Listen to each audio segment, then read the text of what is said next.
Genesis 2 verse 1. It said, thus the heavens and the earth were finished, and all the host of them.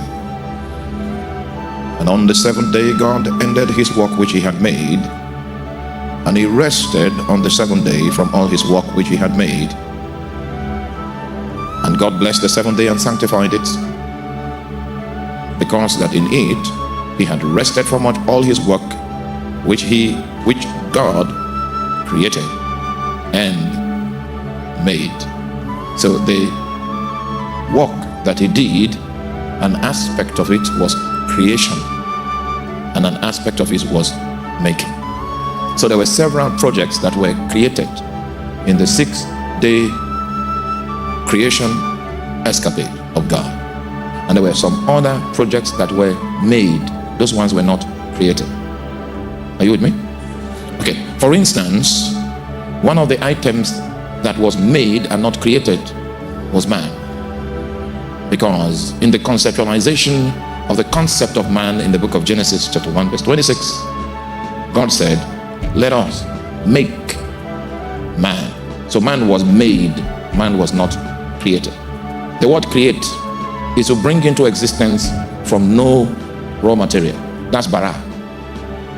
That means it's an immaterial reality that doesn't have context for our three-dimensional scope of existence. For instance, you will notice that in the creation, in the making of man, there were three parts, three processes. The first was the bara that I'm talking about, create, Genesis 1 verse 26. And so God created man. Are you there? In his image and after his likeness.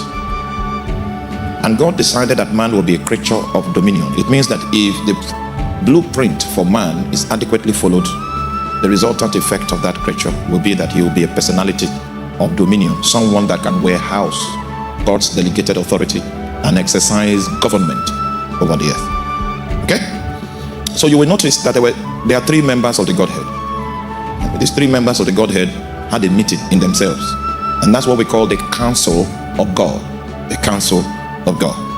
The first time the counsel of God went to work was in Genesis chapter 1 verse 26, where there was a decision that evolved from the counsel, and that decision was to make man. Is that clear?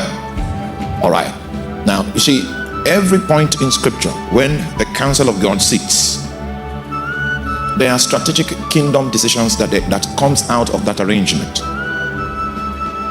So the first strategic kingdom decision that came out of the sitting of that council was the project man. And when you go on to the book of Ephesians to study, you will find that the will of God is a function of God's counsel. So he calls his will the counsel of his will. It means they sat in counsel before that will evolved. You are not with me?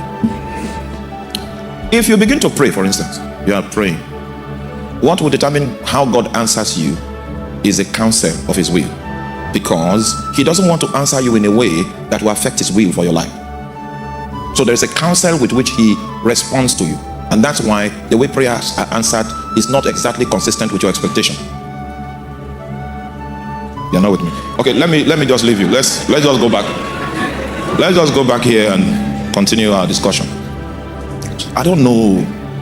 We can't sit as sons and track the depth of our God. We can't. When you start feeling at ease to speak deep kingdom languages, people are frustrated. So leave it, since you can't. Let's go back to Genesis.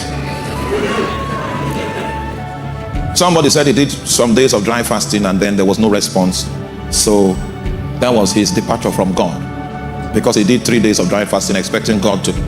Now you see, the person doesn't have understanding that the God you were calling to is a king.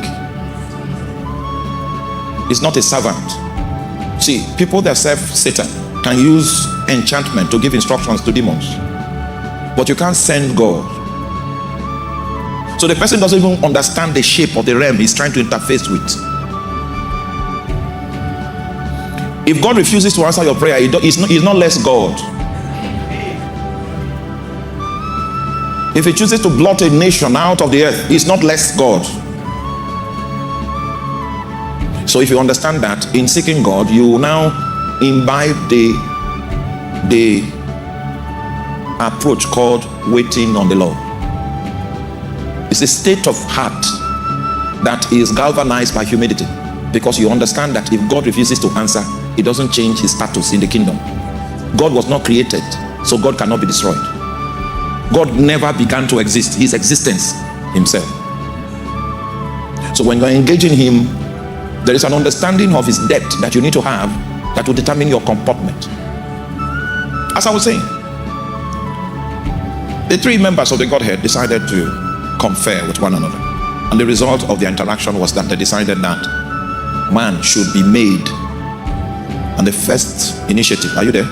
Three members of the Godhead will say, let all of us make man. It means that it will take a three-step process, and each individual in that council will have a part to play in the making of man.